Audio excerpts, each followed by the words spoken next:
Para los de la casa, saben que hoy era un día de plenario. Sin embargo, tomamos la decisión de transformarlo en una reunión especial para asociarnos a algo que ha convocado la Academia desde el momento en que nos invitaron a participar en el Mayo Amarillo. Creemos que es un compromiso enormemente importante y por eso es que se decidió hacer esta reunión especial hoy, en la cual vamos a tener a dos participantes especiales. Les voy a nombrar primero al señor Alfaro, que después lo va a presentar más adecuadamente el académico Müller, pero siendo un invitado nos pareció más importante mencionarlo primero. Y una exposición a cargo del académico Müller al respecto de reflexiones que él ha elaborado sobre este tema. Yo termino mi participación acá y me voy a sentar a aprender junto con ustedes.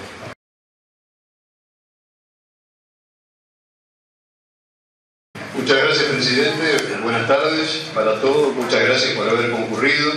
Muchas gracias, señor Alfaro, por su presencia, que mucho valoramos y que no es la primera vez que nos acompaña y que sabemos que va a ser un aporte sustancial a todo esto. En realidad sí, es como dijo el presidente, lo que yo quiero mostrarles no es un trabajo científico, son algunas meditaciones que se me presentaron después de saber que íbamos a ser convocados nuevamente para Mayo Amarillo. Y esas meditaciones se resumen en esa pregunta. Uno tiene la intuición de que si bien los resultados vienen siendo bastante buenos en algunos aspectos de lo que atañe a la siniestralidad, hay algo que nos viene faltando. Y es bueno meditar a ver qué es eso, si es una entidad única o nos vienen faltando más cosas. Por supuesto que todo esto tiene también un fundamento epidemiológico. Nos vamos a basar en el último informe anual de siniestralidad vial, o sea que las pocas cifras o muchas cifras que vamos a mostrar son las cifras oficiales. Los datos que nos muestra este informe es que afortunadamente las cifras de siniestralidad, de mortalidad, todos los datos importantes como ustedes ven en la columna y en la gráfica vienen descendiendo, pero con alguna luz de alarma que se enciende y que vamos a desarrollar más, y es que en ciertas poblaciones, como son los comprendidos entre los 15 y los 29 años y los adolescentes menores de 15 años, esas cifras no son tan favorables y vamos a desarrollar algunos puntos al respecto. Las gráficas muestran bastante bien cuál viene siendo la tendencia en los últimos años y en esta gráfica podemos ver cómo la tendencia que muestra nuestra gráfica, la verde, viene siendo paralela a los objetivos que la OMS se ha propuesto para el diseño, a los efectos de la reducción de la mortalidad por siniestralidad vial, y también muestra esta gráfica que el descenso que hemos tenido del año 2015 al 2016 también es bastante parecido al ascenso que tuvimos del 2012 al 2013, así que las cifras hay que tomarlas como son. Y por ahora muestran una saludable tendencia al descenso. Y esto se logró en base a algunas medidas y algunas políticas de seguridad vial. Sobre todo ahí se hace énfasis en las medidas de control que se han instituido. La creación de la Policía Nacional de Tránsito es uno de los factores fundamentales, pero ustedes pueden ver cómo el control de la alcoholemia, de la velocidad, del respeto de la luz roja y el uso del casco y el sistema de retención infantil han sido los paradigmas principales. Ahora, ¿eso es suficiente? ¿Falta algo? ¿Con esto alcanzará? ¿Será que si seguimos aplicando solamente estos conceptos, la mortalidad y la siniestralidad se seguirá reduciendo? Las conclusiones del trabajo que acabamos de ver hacen énfasis en esos datos que se mostraron, en la importancia de la siniestralidad en carretera, en la importancia de ciertos momentos de la semana y del año en la producción de los siniestros. Y a su vez hacen énfasis en la necesidad de favorecer y acrecentar los temas que tienen que ver con el control a través de recursos humanos y recursos tecnológicos. Hasta ahí vamos muy bien, pero hay que resaltar algunos aspectos que tienen que ver con esto. Este mapa ilustra muy bien cómo hay zonas rojas donde la siniestralidad se concentra y eso por supuesto que tiene que ser un foco de atención. Pero hay zonas muy blancas donde por supuesto que el riesgo de tener un siniestro con mala evolución aumenta muchísimo porque son zonas aisladas de nuestro territorio. Eso es el otro aspecto que nos muestra eso. Y los datos también muestran algo similar. Las rutas dan cuenta de 1/5 de los lesionados en siniestros de tránsito. pero sin embargo también dan cuenta de la mitad de los fallecidos. Y ese es un punto de atención que tenemos que tener, y nos habla de una mayor violencia de los impactos, de una respuesta más deficitaria en las zonas de rutas nacionales, o de ambas cosas. Si focalizamos sobre la mortalidad in situ, que sigue siendo alta en nuestro medio, un 60% globalmente, vemos también que en las rutas la mortalidad in situ es bastante más elevada, de un 71%, y las hipótesis serían las mismas. Todo esto nos vienen dando los datos. Si disecamos un poco las cifras que veíamos hoy y tratamos de ver qué es lo que pasa con esas poblaciones más sensibles a lo que tiene que ver con la siniestralidad, vemos que la participación de lesionados es muy superior en esa franja etaria que acabamos de mencionar, así como los fallecidos, tanto sea en números globales o porcentajes como en tasa por 100.000 habitantes. Es importante tener en cuenta este dato. Si nos fijamos no solo en la edad, sino además en el género, vemos que los hombres predominan, francamente. Los hombres conducen más, fallecen más y se lesionan más en los siniestros de tránsito. La época del año es otro factor que surge de las cifras. Los meses de mayor siniestralidad coinciden con los meses de vacaciones, de ocio, de distracción, paradojalmente, y sobre todo el mes de diciembre es el que da cuenta de mayores cifras. Y si nos fijamos en otros aspectos como el uso del casco, el alcohol en los siniestros y la siniestralidad en ruta, vemos que también aumenta durante esos meses. Son datos a ir acumulando y a tener en cuenta. Si nos salimos del tema de los meses y vamos a la semana, vemos que los días de la semana de mayor siniestralidad son los fines de semana, en lo que tiene que ver con heridos leves y graves, con fallecidos, y además con el índice de uso de casco también es menor en los fines de semana. Las motocicletas, que son el punto de mayor desvelo en este momento, por algo lo son. Las cifras de muertos por siniestro de motocicletas siguen siendo las predominantes. Hay un alto porcentaje de fallecidos entre los motociclistas, y si vemos en la gráfica de abajo, nuevamente focalizamos la importancia en la mortalidad de la franja etaria de 15 a 30, y datos recientes, la mortalidad que aumentó del 2015 al 2016, un 67% entre los adolescentes que iban en motocicletas. Datos alarmantes. Las motocicletas, por supuesto, predominan la mortalidad en ciudad, donde son más usadas, pero no dejan de ser importantes también en rutas. Y otro factor que incide es dónde nos vamos a accidentar o en qué departamento. Fíjense que del promedio de la tasa por 100.000 habitantes de 12,8 que tenemos en este momento, que viene mostrando una reducción, hay algunos departamentos que llegan a multiplicar hasta por 2 esa tasa de mortalidad. Otro aspecto a tener en cuenta. El alcohol, sobre el cual se ha actuado de una manera muy importante, muestra en realidad, dentro de los involucrados en siniestro de tránsito, un bajo porcentaje, es hasta un 6,4%. Quiere decir que más del 90% de los siniestrados no es el alcohol una de las causas en curso.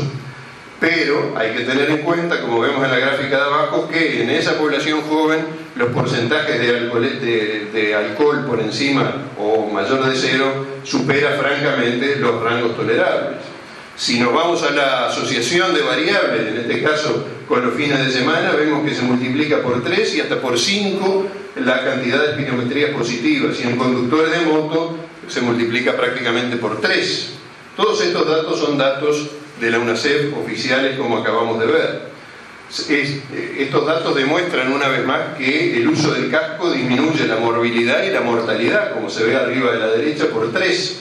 Sin embargo, el porcentaje de uso de casco, que promedialmente no llega al 80%, de un 78,7%, en algunos departamentos llega a la ínfima suma de un 20%.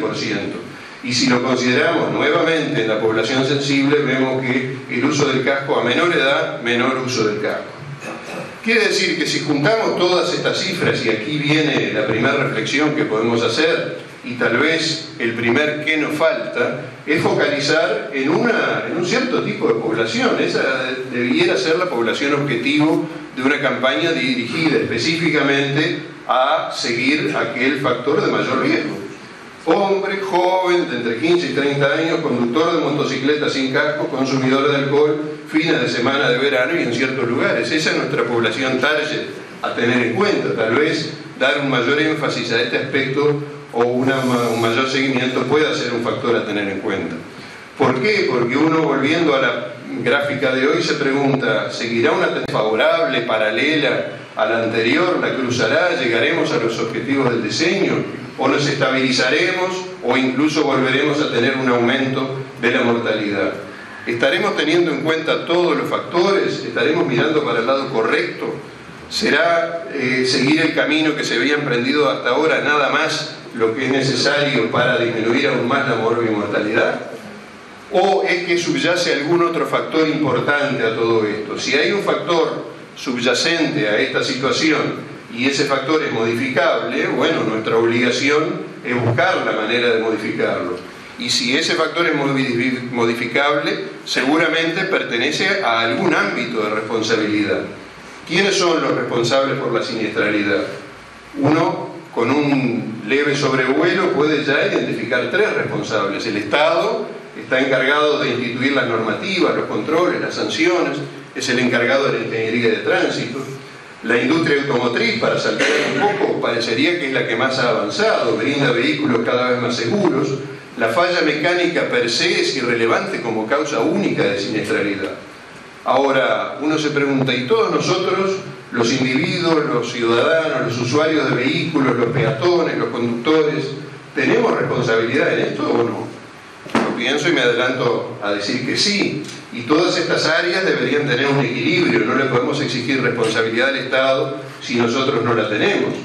¿Qué tendría que hacer el Estado? Identificar el problema como tal, parecería que lo ha hecho, otorgarle una prioridad y otorgarle los recursos para solucionar. Ahora, de la torta presupuestal, ¿se le dio el porcentaje que corresponde o se le dio un porcentaje menor? ¿Y esa torta es grande o es chica? Eso, por supuesto que no nos compete a nosotros responderlo, pero es la pregunta que uno se hace. Respecto al otro punto, el de la seguridad de la industria automotriz, si vemos esta gráfica de causalidad de siniestros, vemos que solamente el 1,74% responde a fallas mecánicas puras de la siniestralidad. Y todas las demás, casi todas, o por lo menos las que están marcadas con asterisco, apuntan a algún factor de responsabilidad de la persona, de la conducta de la persona. Imprudencias de un tipo, desobediencias de otro tipo, pérdida de control, alcohol, velocidad imprudente, imprudencia del pasajero, alcohol en los peatones, todas ellas. Entonces, ¿no será hora de tomar un poco la visión hacia nosotros mismos? ¿No es esta una debilidad de nuestra ciudadanía, tal como la debilidad que se muestra en aquella tribuna? En realidad, si cada uno de nosotros hiciera lo que tiene que hacer y lo que marca la normativa, la siniestralidad prácticamente podría disminuir. ¿Y qué es lo que tenemos que hacer? Tenemos que equilibrar nuestros derechos con nuestros deberes, ¿no? Hoy por hoy oímos hablar mucho de deberes y tal vez no tanto de derechos y tal vez no tanto de deberes, obligaciones o responsabilidades.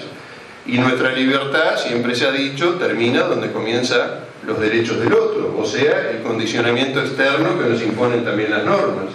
Y lo que deseamos hacerlo tenemos que equilibrar con la consideración por la otra persona, nuestro conciudadano. Entonces, nosotros deberíamos poder ejercer libre y responsablemente nuestra libertad y hacer nuestros actos voluntarios y libres acorde con un deber hacer. Ese reflejo nos debería surgir y es inevitable cuando uno piensa en estas cosas pensar en Kant. Y la pregunta que inmediatamente nos surge, ¿hacemos todo esto? Y yo creo que no actuamos responsablemente, por lo menos como sociedad global y por lo menos en la magnitud necesaria, y vamos a seguir disecando esto. Recién veíamos cómo aquella gráfica nos mostraba que la responsabilidad subyace a un alto porcentaje de siniestros que se generan. Quiere decir que no tenemos una conducta activa acorde con esa necesidad. Y el cumplimiento de la normativa tiene que ser laxo, tiene que ser estricto. Las conductas tensas, laxas y impuestas de una manera taxativa chocan con nuestra manera de ver y de encarar la realidad. Ahora, ¿qué pasa con lo que imponen las normativas del tránsito? Cuando uno busca la información que hay al respecto, uno ve que la normativa, o por lo menos la aplicación de la normativa, es absolutamente laxa.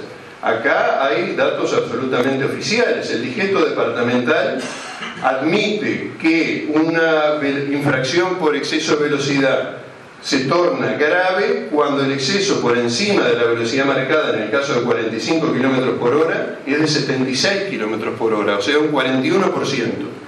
Tenemos un rango de variabilidad de 41% antes de que se nos considere grave la infracción que hemos cometido, y eso es del DGETO municipal. ¿Es bueno esto? ¿Debe ser así? ¿Y cuál es la variabilidad o el margen de tolerancia? Unos 10 o 15 kilómetros por encima del máximo permitido.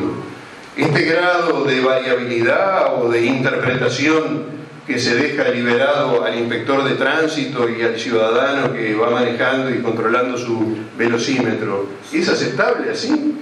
Y esto otro, ¿tiene lógica? La norma no es flexible, la norma es inflexible. Lo que es flexible es la aplicación de la norma. Bueno, uno puede entender que donde hay control de velocidad y tenemos la tecnología, la norma no debería ser flexible. Posiblemente la tolerancia en velocidad de tránsito sea del 20%. Ya ven que el grado de certeza a la cual uno puede buscar en estas expresiones es bastante bajo. Ahora, si uno va a comparar esas expresiones poco precisas con la campaña actual de la Organización Mundial de la Salud, que lleva como paradigma la reducción de la velocidad para salvar vidas, y que nos muestra que una disminución del 5%, no del 41%, ni del 10%, ni del 20%, ni del 15%, implica una reducción del 30% en el número de colisiones mortales.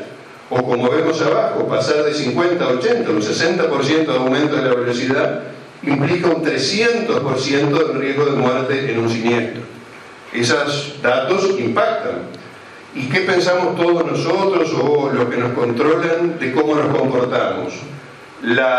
El Centro de Gestión de Movilidad mostró en el marco de Mayo Amarillo, el martes 9 de este mes, que según sus datos, que son los datos que surgen de los controles de las cámaras que miden la velocidad, es que el 0,5 de los conductores supera el límite de la velocidad.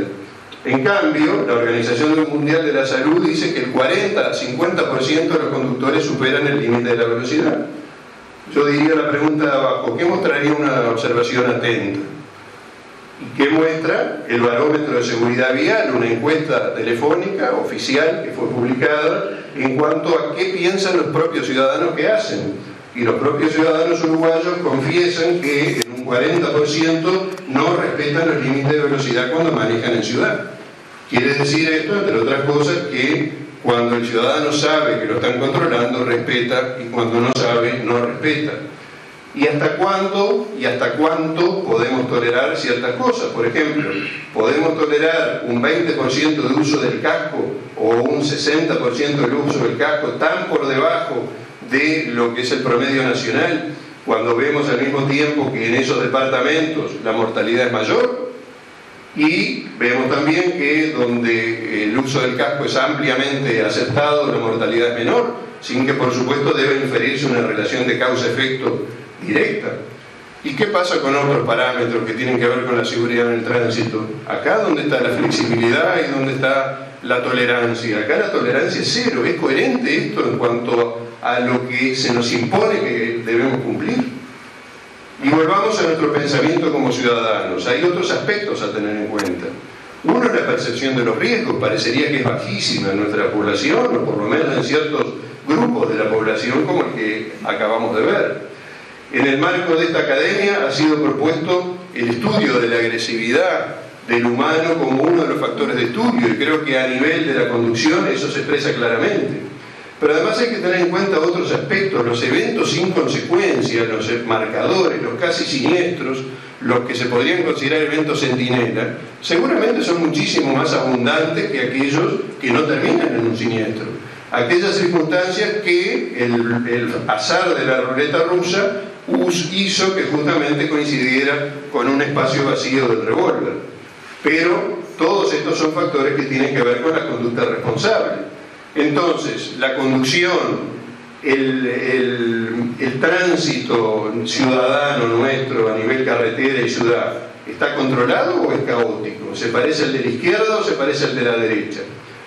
¿Tiene los controles externos e internos que necesita, o se parece más bien a un movimiento caótico como el que está abajo diseñado?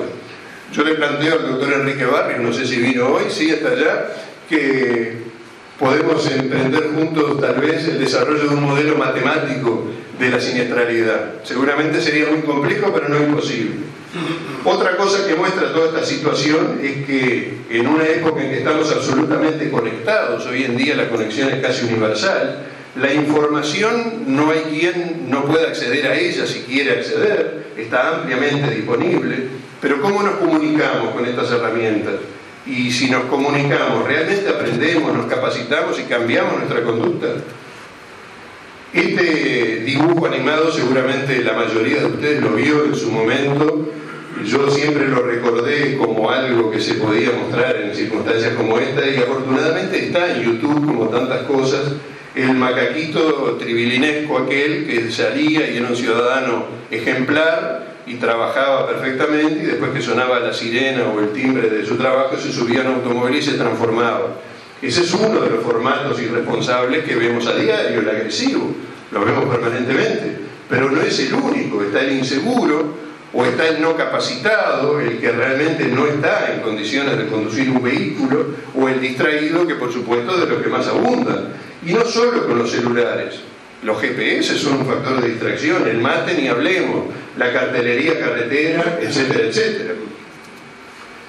Y las circunstancias que habíamos visto favorecedoras también de la conducta irresponsable. Pero hay otros protagonistas, los peatones. ¿Hasta cuándo vamos a no controlarlos? Porque tal vez a este señor no le pase nada, pero tal vez también induzca una maniobra que genere un siniestro y después no le va a pasar nada. Los carritos sin ningún tipo de control, los delivery haciendo lo que se les antoje por la vereda o por donde sea, las picadas clandestinas, que hasta stickers hay que colocan con orgullo en sus automóviles. Y los padres, esto todos lo deben recordar, ¿no? Fue hace una semana, hoy justo.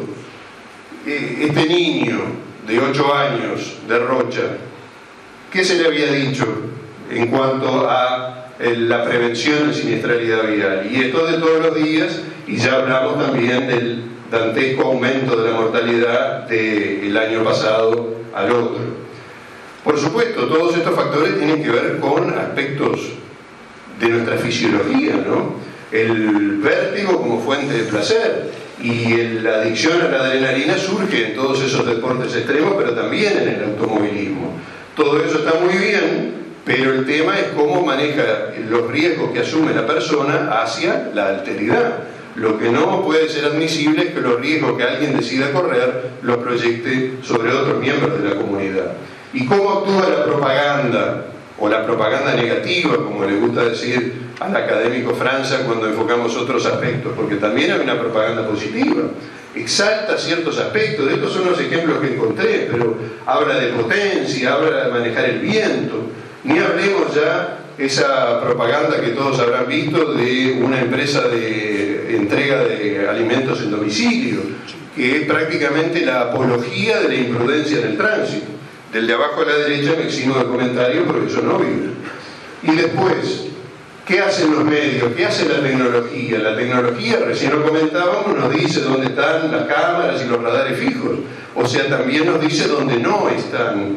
Y aquel ciudadano que está allá abajo con el servicio a la comunidad, que no sé si persiste, pero avisando siempre dónde estaban los chanchos. Chanchos en tal esquina, chanchos en tal otra. Y el anonimato de los vidrios ahumados que nos protegen. Yo me pregunto si todos usamos una graduación máxima de 23 y si todos tenemos entre la película opaca y el cristal el sello de identificación con los datos de la firma y aclaración de si el tono aplicado está autorizado por la Intendencia. ¿Algunos de ustedes lo tienen? Yo no lo tengo. Y esto también es de la Ordenanza de Tránsito de Montevideo. Ahora, ¿cómo cambiamos esto, este ejercicio imperfecto de la responsabilidad que hacemos todos o la mayoría? Parecería que hay dos recursos necesarios: un entorno informativo, educativo adecuado, y además un ciudadano receptivo al cambio, receptivo al cambio de conducta. Porque nosotros está muy bien que prevengamos, y de hecho prevenimos, y prevenimos fundamentalmente en tratar de minimizar los riesgos que implica una conducta inadecuada o irresponsable. Pero también es muy bueno predicar el no exponerse al riesgo de esa conducta, el evitar esa conducta. Parecería que lo primero es el remedio y lo segundo es la vacuna. Debemos hacer una prevención primaria, vacunarnos contra el riesgo, para no exponernos a ese riesgo. Esto está muy bien. El señor Alfaro seguramente va a hablar de esto y lo aplaudimos, por supuesto, la incorporación de tecnología y la enseñanza de métodos de mejor respuesta ante el siniestro, como dice ahí. Pero también es muy bueno inducir a no desarrollar velocidades u otras circunstancias que requerirían que tuviéramos que aplicar esas circunstancias. Lo que dijimos, vacunar para no tener que tratar. La mejor armadura es mantenerse fuera del peligro, dice ese aforismo, y parece muy adecuado. Y eso es lo que apuntan las recomendaciones que hace el Automóvil Club o las recomendaciones que hace la UNACEF. Todas esas son buenas recomendaciones preventivas. Ahora, ¿cómo hacemos para conseguir esos objetivos tan loables, para que la gente los cumpla? Yo vislumbro dos mecanismos. Uno es que libre e informadamente nosotros responsablemente optemos por hacerlo, porque nuestra conciencia nos lo dicta. Y la otra es una libertad tutelada, controlada, con diversos grados de tutela y control, que por supuesto dependen de las sociedades. ¿Nuestra sociedad es proclive para una libertad responsable? Bueno, siempre hemos presumido de nuestro gaucho libertario y poco sujeto a las normas. Parecería que antropológicamente hay causas que nos hacen a nosotros menos susceptibles a cambios responsables, por lo menos que estas otras culturas, donde prácticamente la asunción de la responsabilidad es innata, ¿no? Ahí lo vemos en lo que es el orden en el tránsito. Hay seguramente un chofer de otra nacionalidad que está ahí conduciendo un camión, pero todos los demás van absolutamente alineados. Ahora, ¿qué pasa en cuanto a lo que ocurre en la siniestralidad en otros medios? ¿Qué nos muestran las estadísticas de los países con ingresos medios y altos? Nos muestran que esos países tienen mayor cantidad de vehículos, pero tienen menor grado de siniestralidad y menor mortalidad, y además mayor reducción de la mortalidad. Esto echa por tierra, por un lado, el concepto de que lo que nos pasa porque tenemos cada vez más autos. No. Otros países que tienen muchos más autos que nosotros, tal vez diferentes autos con otra tecnología, vienen disminuyendo la mortalidad. Y uno se pregunta, ¿esto es un tema de ingresos, de estado social o también un tema cultural? Y el cambio cultural es el más difícil. Sin embargo, hay cosas que nos permiten alentar ciertas esperanzas. Este es el cuarto barómetro de seguridad vial, también publicado el año pasado, donde a través de una encuesta ciudadana se recaban ciertos datos, y ahí se puede ver que el nivel de preocupación por los siniestros de tránsito en una escala del 0 al 10 marca un puntaje de 10 para casi la mitad de la población. Y así como la mitad de la población está consciente de esto, está consciente también de que es un problema en su barrio o localidad, de que es la principal causa, de cuál es la principal causa de los siniestros, de la peligrosidad de ciertas conductas y de los medios eficaces para reducir los siniestros. Entonces eso quiere decir que el nivel de percepción de alguna manera existe, pero globalmente como sociedad nosotros podemos liberarnos y adoptar una conducta ciudadana acorde y convivir con nuestros demás conciudadanos, o precisamos una tutela fuerte para que no afloren ciertas condiciones que tenemos y que si no nos ayudan no las podemos reprimir. ¿Y qué nos dice la misma encuesta? Nos dice que en un altísimo y terrorífico porcentaje la gente no cumple con las cosas que debería cumplir. El uso del cinturón de seguridad en el asiento trasero, el transporte de niños sin el sistema, hablar por el celular, etcétera, etcétera. Ya está mencionado el de los límites de velocidad, pero hay otras conductas irresponsables que la gente confiesa abiertamente no hacerlo. Yo creo que estos son datos confiables. Ahora, ¿qué requiere una actitud responsable? Una actitud responsable requiere en todo momento y en todo lugar cumplir con una serie de cosas que se pueden cumplir voluntariamente. Solo tenemos que tener la intención de cumplirlo. Ser precavido, tener prudencia, tener previsión, atención, concentración. ¿Cuánto tiempo? Siempre. ¿Cuántos tienen que cumplir esto? Todos. Porque alcanza con que uno no lo cumpla para que se genere o se pueda generar un siniestro. Ahora, la otra libertad. La libertad, pero con tutela. Ese parecería que es un camino real a corto plazo. ¿Estamos en los niveles de control que es necesario tener? ¿El control es rígido o es laxo? ¿Es permanente o es aleatorio? Lo que es cierto es que la norma sin control y sin sanción es como si no existiera. No tenemos falta de normas, lo que tenemos tal vez es una falta de exigencia. Entonces, ¿habrá un hiato de disminución de la mortalidad y de la siniestralidad basado en la responsabilidad del ciudadano? ¿Será que nos marca un límite esta tendencia? Parecería que si no hay cambios en la conducta ciudadana, es muy probable o altamente probable la estabilización de estas cifras en una meseta. Porque lo que podemos hacer, o lo que se viene haciendo fundamentalmente, es disminuir aquellos siniestros que son tecnología o recursos dependientes, pero no tanto aquellos que son conducta ciudadana dependientes. Porque si fuéramos buenos ciudadanos todos, podríamos casi abolir la siniestralidad. Es una tarea titánica, tal vez utópica, donde tienen que contribuir muchas disciplinas, pero parecería que es el camino que, entre otros, la academia pudiera emprender. Entonces, respondiendo a la pregunta del inicio, ¿qué nos falta? Yo creo que nos falta un ejercicio amplio, general de la voluntad, dirigida a un uso responsable y no tutelado de nuestra libertad. Que podamos hacer eso libremente para, con nuestra voluntad, cortar la cadena de acontecimientos que conducen a ese efecto dominó que de alguna manera son los siniestros. Bueno, muchas gracias.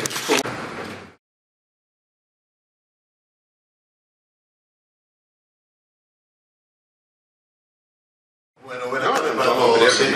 Antes que nada quería agradecerles al doctor Müller que me invitó, y para mí es un honor estar con ustedes.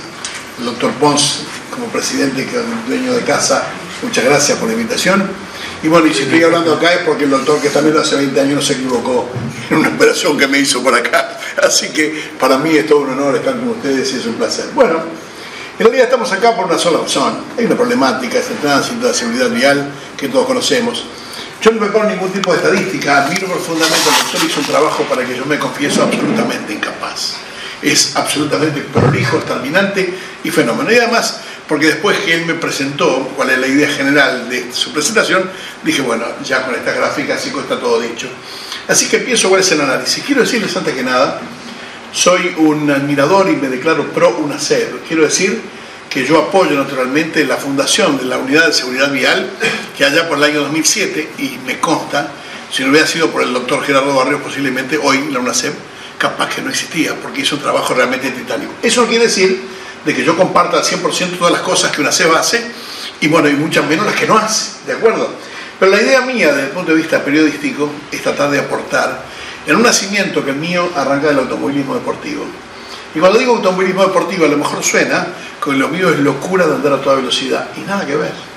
Es el análisis de lo que aprendimos en algún momento, y el doctor Guido Berro me va a entender, porque participamos hace muchos años de una pasión de muchísimos años, qué es lo que uno aprendió a hacer en el menor tiempo y en el menor espacio posible, y cuál ha sido el panorama que aprendimos y cómo sabemos leer un accidente o un siniestro y lo interpretamos rápidamente para decir esto se pudo haber evitado o las consecuencias fueron tal o cual.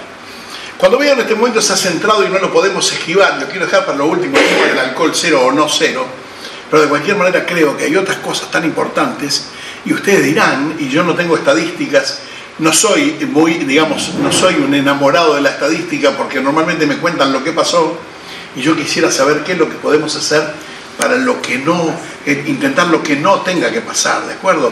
Entonces, ¿ustedes creen que más o menos importante es 0,1 o 0,2 en alcohol que decir que la gente sale a la calle y saca licencia de manejar con 15 clases prácticas? Yo, que he participado en la escuela de conducción, les puedo asegurar que en 15 clases prácticas no aprende a manejar nadie, absolutamente nadie. ¿A qué cosa aprendemos? A salvar un examen. Cuando uno le pregunta a la gente, ¿sabe manejar? Tengo libreta. No, perdón, pregunté, ¿sabe manejar? Y salen librados a la buena de Dios para que Dios te ayude y que te vaya lo mejor posible.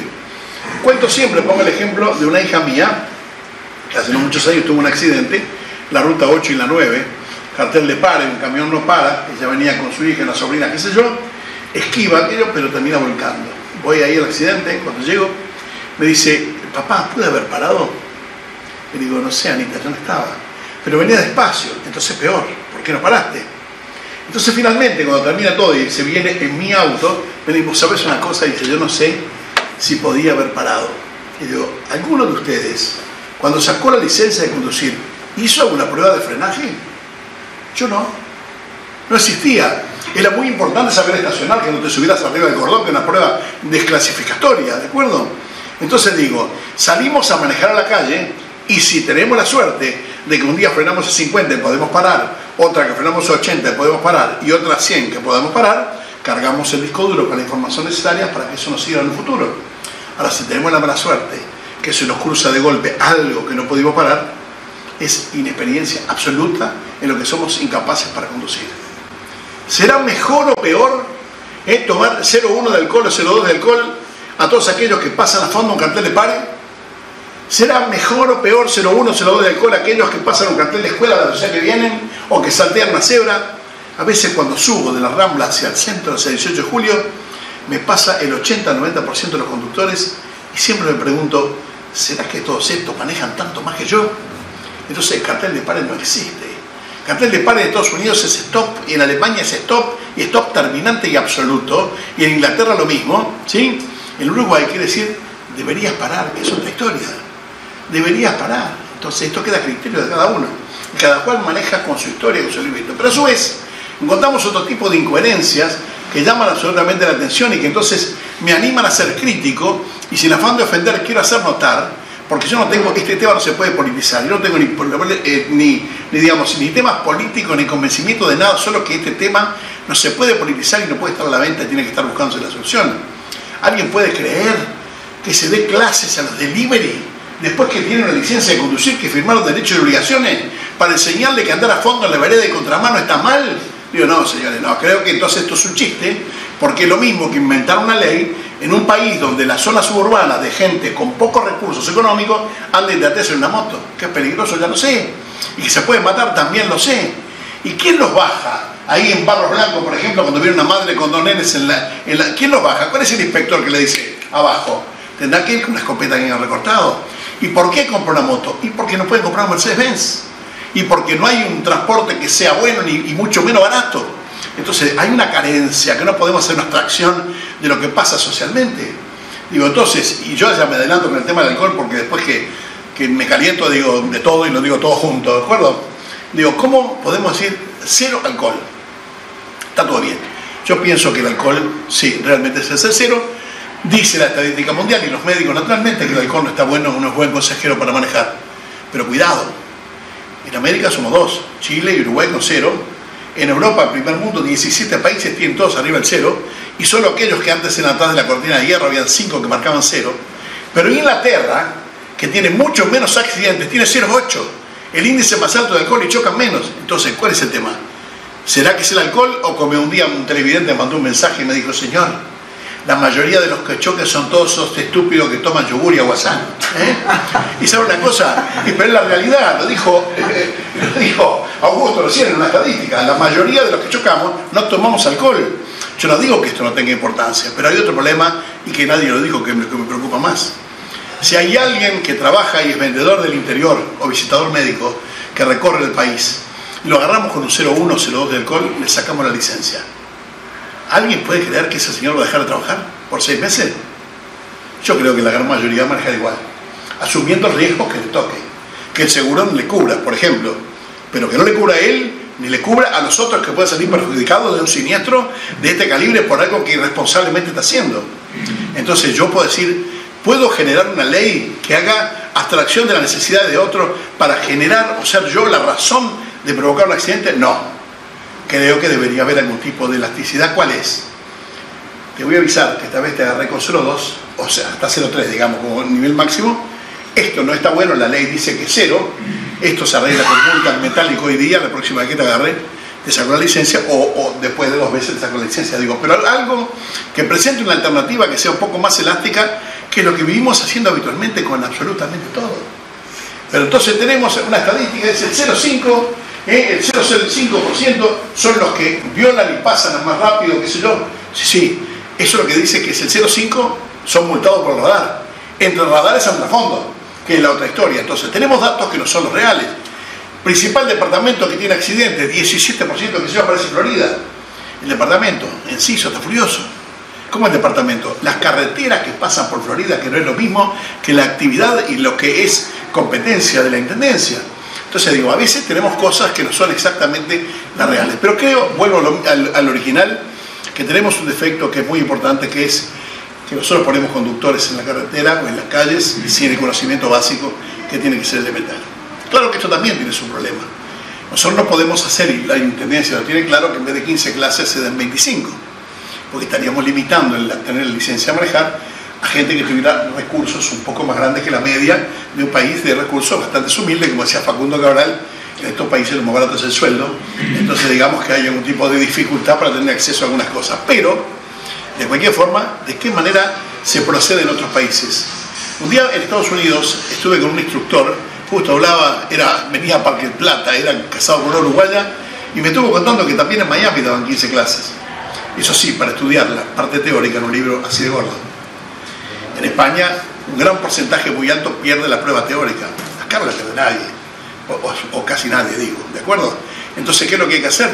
Yo creo que estudiando, leyendo y releyendo, cosa que no cuesta plata, cuesta tiempo y dedicación, y ganas de aprender, obligación por lo menos, uno va aprendiendo de estilos, de formas y de conceptos que tiene que aprender, como por ejemplo, digo, si yo no quiero ser, ustedes van a pensar que a lo mejor lo que yo estoy diciendo es con soberbia, no, he aprendido mucho, he estudiado mucho, y lo hablábamos con Guido recién. En la época de la asociación de volantes, cuando éramos chiquilines, con el Flaco Gutiérrez, un corredor excepcional, que además de sus cualidades conductivas, de física sabía mucho, y con un papel y un lápiz estudiábamos siempre qué es lo que había que hacer en un auto de carreras para conseguirlo mejor.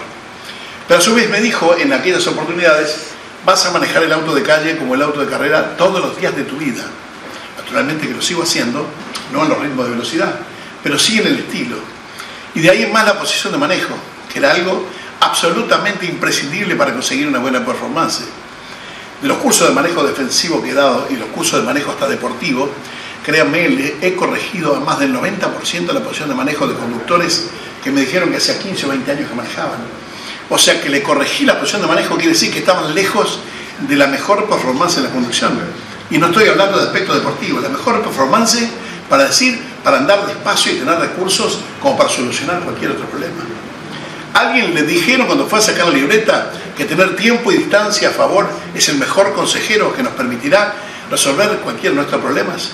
Teniendo tiempo y distancia, y para algunos serán 20 metros y para otros 50, para otros 35, pero cada cual tendrá la evaluación correspondiente para estar un poco más lejos del accidente. Entonces creo que esta es una temática que tiene muchas cosas para hacer. Pero no podemos empezar un abecedario que empieza por la A y arrancar con la J. Porque si en las calles tenemos pozos y en las calles no tenemos nomenclatura porque los carteles no están, quien venga de Salto, si no vino nunca a Montevideo y si no tiene un GPS, tendrá que salir a buscar carteles por otro lado y va a mirar a todos lados menos los lugares que tiene que mirar y prestar atención en una tarea que es de absoluta y terminante seriedad. Porque la gente no sabe dónde ir. Anoche en el Automóvil Club, unas charlas que hacemos una vez por mes, siempre a un grupo de 25 o 30 socios o amigos de los socios, y charlamos para que la gente se exprese cuáles son los problemas que manifiesta para su circulación normal. Y vino una señora mayor que decía, ¿sabe de qué maneras puedo andar seguro? Y digo, señora, a esta altura de la vida tampoco le vamos a enseñar a manejar determinadas cosas. Seguro es respetar las señales de tránsito, andar por el carril que está marcado en las calles y hacer las cosas como corresponde. Dice, sí, pero vio como la gente, bueno, a su vez tiene que tener claro qué es lo disonante, qué es peligroso y qué es lo que se maneja armónicamente. Quiero decir, si todos los autos van a 100, andar a 100 es lo más seguro. Si todos los autos van a 80, andar a 80 es lo más seguro. Ahora, si los autos van a 80, a mí se me ocurre andar a 40, es un drama. O se me ocurre andar a 120, también es otro drama. Y hay que tener claro la idea general de lo que se consigue con el manejo, cuáles son las distancias y los tiempos. Y por otra parte, decir, de todo lo que usted me dice, tener tiempo y distancia a favor, vengo de un balneario, pleno verano, a las 10 de la noche un domingo, ¿qué distancia me está hablando? ¿Usted tiene idea cuál es la distancia de circulación si viéramos a 100 km por hora? La distancia de circulación entre autos, ¿tienen idea? ¿Alguien se quiere animar? Decirme un número cualquiera. 100 metros. 100 metros entre autos. ¿Alguien más? Bueno, en realidad Sí, en realidad es una expresión de deseo, 100 metros, yo lo puedo entender, sí. Pero si venís a 100 metros, en realidad venís de Punta Lista un domingo de noche, el último, en vez de llegar a Montevideo, llega al Chuy antes, porque los autos vienen uno pegado atrás de otro, pues es la realidad. Entonces, lo que dice la ley es que deberíamos venir a la distancia que pueda parar. Pero también esto puede ser la mitad en metros de la velocidad en kilómetros. Quiero decir, si venimos a 100, venir a 50 metros es algo saludable. Ahora, ¿qué pasa? Venimos igualmente los 50 metros, también es una expresión de deseo, y también es lo que dice la ley, y también lo que se aconseja y lo que no podemos conseguir. Y vamos a bajar la bajada a Punta Ballena y vas a venir, la camioneta y dice, dale. Pero dice, pará, mirá que Alfaro me dijo que sí, toma esta boleta que te la pagué él. Porque hay otra multa que es obstruir el tránsito, también es infracción. Ahora, ¿cómo hago yo para venir, tratar de ignorar y tratar de recuperar el espacio físico perdido si tengo los autos ahí adelante y yo riesgo no quiero asumir ninguno? Bueno, buscaremos la referencia como corresponde, digamos, 4 o 5 autos allá adelante, imaginándome que los que hay acá no están, y buscando aquellas luces de freno de allá adelante que si en algún momento hacen esto, de ahí en más para atrás todas van a tener que hacer lo mismo. Naturalmente no se les puede ocurrir venir atrás de un ómnibus o atrás de un camión, porque esas luces las van a ver seguros, ¿no? Entonces digo, y en plan de observación, ¿cuál es el conductor que tengo delante que viene haciendo? ¿Y cuál es el que viene atrás que viene haciendo? Viene tomando mate, viene hablando por teléfono, ese tipo de controles que tenemos que hacer para saber si venimos seguros en el medio de un malón o nos conviene dejar pasar o alejarnos o separarnos. Digo, este tema es por demás seguro. Ni hablemos de la alimentación, ni hablemos de tantas cosas más que implican, y otros detalles más de una licencia que tiene mi criterio personal, varias carencias desde el punto de vista del análisis médico, ¿sí? Para tener una licencia. Me pasó estar dando clase y un alumno subió una escalera y quedó duro y le vino un ataque de epilepsia, ¿sí? No declarado para sacar la licencia. Vino la madre del chico a hablar conmigo. Oh, me dijeron que usted es muy bueno, usted me tiene que hablar. Digo, no, señora. Por la salud de su hijo, para que usted no llore y para que no llore nadie más, esto no puede manejar de ninguna manera. Entonces, esto es una declaración jurada, pero son muchas declaraciones juradas que no importan y que no existen. Entonces, hay exámenes psicotécnicos que habría que hacer de alguna manera. Pero el otro día, me llamó, esto es cosa de un televidente, fue a renovar su licencia en el departamento de Canelones y parece que el médico, porque le faltaba el pulgar, le dijo que no podía manejar, que no renovaba la libreta. Y yo me pregunto, ¿yo por qué? Digo, yo no soy médico, qué sé yo, pero en realidad el tema de que el volante hay que hacer fuerza no se hace más fuerza hace muchos años. Firme no es fuerte para agarrar el volante, ¿sí? Pero el médico le dijo que no, y supongo que este hombre tuvo algunas palabras que no fueron muy delicadas, porque según él dice que la doctora le dijo, a usted le falta un miembro superior. Dijo, no, perdóneme, el dedo del miembro superior. Y usted está haciendo discriminación, es como si usted, porque es gorda, no puede ser doctora en medicina. Creo que ahí hizo la cruz, y ahí se terminó el diálogo y la conversación. Y finalmente parece que renovó la licencia en Montevideo. Pero a mí lo que me preocupa no es lo que digo médico, es que uno diga no y otro que diga que sí, y que no haya criterio general y armonizado para que las cosas funcionen como tienen que funcionar. Y hoy estamos luchando por la licencia única. ¿Cuál es la razón? Y lo que estaba hoy me decía Fernanda Cabrera en el informativo, yo tengo licencia en Maldonado, si me sale licencia única, ¿la podrán renovar en Montevideo? No, ni te lo sueñe.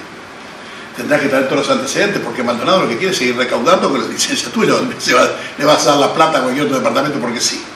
Entonces, licencia única veremos para seguir dando los exámenes con un criterio uniforme que me parece positivo, pero que naturalmente habría que cambiar sensiblemente. Yo, a grandes rasgos es lo que yo le quería decir. Hay otras cosas en las que no puedo creer. Con respecto del análisis de sangre y esas cosas, esto yo lo sé en la interna y que de cualquier manera no se hizo público tampoco. Hacer un análisis de sangre, le voy a explicar a ustedes, que alguien venga y me diga, buenas tardes, si vengo a que me saque sangre, ¿y qué mandó a sacar sangre? No saca sangre en ningún lado. En todo el país no saca sangre en ningún lado, porque a mí se me antoja que me saquen sangre. Entonces había que llegar en 1 hora y media para saber si había alcohol en sangre. Pasó más de una oportunidad, que pasó por algún lado, traje los certificados, no me sacan sangre acá, le tuve que devolver la licencia. Entonces esto es falta de coherencia y falta de credibilidad en algo que estamos inventando. Estamos haciendo leyes para que sean violadas y no me parece que sea inventar una ley, cinturón de seguridad en los ómnibus interdepartamentales, me parece bárbaro. Pero ¿cómo podéis 20 personas paradas? ¿Qué le podemos decir? Que el cinturón es mejor, que van sentados, sí, debe ser mejor, pero los que van parados, ¿de qué estamos hablando? Digo, todo ese tipo de cosas que realmente ayudan a que las cosas no sean creíbles y esas cosas. Entonces, definitivamente creo que hay cosas para cambiar, creo que a UNACEP le ha faltado posiblemente poder, le ha faltado respaldo del gobierno, un respaldo indiscriminado, inconsistente para agarrar y decir. En el gobierno anterior, el director de tránsito de Montevideo, el señor Hugo Bosca, me llamó por teléfono y me dijo: me voy, Jorge. Dice: ¿querés hacerme una nota, la última? Dale, vení que te voy a decir todo lo que tengo ganas. Y se iba. Bueno, viene y dice: bueno, está la ley, el tema es, debo fiscalizar, todos fiscalizamos así, las luces, esto, lo otro. Lo que no fiscalizo es en las sillitas para los chiquilines. Pero Hugo, lo dice la ley, es un tema de seguridad. Sí, pero la gente no tiene plata para comprarla, yo no lo voy a hacer. ¿Y qué hacemos? El director de tránsito de Montevideo tampoco estaba tan alejado de la realidad. Hay un tema, pero si realmente esto nos cuesta tanta plata y nos cuesta tanto lo de cabeza, debería haber algún tipo de movimiento que financiara estas citas de alguna manera para aquellos de bajos recursos que las puedan tener, así las paguen 5 pesos por mes. Tenemos una cantidad de autos que llegan al centro que no se puede más. Un día le dije al señor Pablo Itamuzú, que hoy es director de movilidad de la Intendencia, estaba en una SEP, le dije: Pablo, habría que hablar con Story. Yo soy de los que piensa que todos estos autos que tienen tantos años en la calle, que están atados con alambre, son peores que las motos. La gente va regalada en estos autos, se desarman todos los días, no tienen freno, no tienen luces, no tienen nada. En España hoy día están votando para que autos con más de 20 años sean sacados de circulación. 20 años, digo, 97, parece chiste esto, ¿no? Bueno, que se han sacado de circular. Y que, digo, esos autos que hoy valen de repente 8 o 9 mil dólares, que ven y que cuestan la mitad, con 0 impuestos. Me digo: va, loco. Dice: ¿qué hacemos con tantos autos? ¿Dónde los metemos? Una respuesta que no me conformó, porque quedó por decir, o sea, que la seguridad de nosotros y los autos la deben pagar la gente de menos recursos, que no deban comprar autos. ¿Por qué no? Digo: no. Que puedan comprar un vehículo para mí es una cuestión de festejo, es un avance social. Que puedan tener una moto, un auto, lo que sea. Después que funcione mal es otro tema, que no lo podemos ignorar. Entonces digo: no, pero poquito. Entrar en Londres con un auto es un lío bárbaro, entrar en París con un auto es un lío bárbaro, el estacionamiento es una fortuna, circular en la vida. Bueno, acá ¿por qué no pasa lo mismo? ¿Querés entrar con tu auto a la ciudad vieja y al centro? Y te va a costar una fortuna. Si puedes pagarla, pagala. Con lo que paguen los que pueden, poner un servicio de micro que sea mucho más atrás, de que los autos y que sea gratis para todo lo que va para dentro de la ciudad. Busquémosle un funcionamiento social. Seguramente lo mío es más fácil ser periodista que ser presidente de una SEP, eso lo tengo clarísimo también, pero digo, creo que lo que han faltado son ideas. Y hoy día están discutiendo por el tema del alcohol y la flexibilidad, sí o no. En realidad está todo fenómeno. Yo soy de los que pienso que fue un error y fue de los primeros que dije que estaba equivocado con esta historia, pero también me da pena. Primero, festejo que no se haya politizado el tema y que hoy día de varios partidos piensen la misma cosa. Entonces realmente creo que lo festejo, por lo menos hasta que antes que se proponga una votación, si es que lo van a hacer. Pero por otra parte digo, demoraron tanto en agarrar, cuando estudiaron esto para hacerlo ley. A nadie se le ocurrió pensar un poquito más, agarrar y decir, el alcohol es esto. A nadie se le ocurrió pensar que la mayoría de los países del primer mundo que tienen menos accidentes que nosotros, el alcohol de 0,3 para arriba, en todos lados, o 0,3 por lo menos, sé que bueno. Señores, lo importante es saber si ustedes tienen algún tipo de consulta, de duda o lo que fuera, o de cosa que sea a favor o en contra, es lo mismo, es así, de lo que dijo el doctor Müller, lo que digo yo, y que son muchas ideas, siempre es bueno.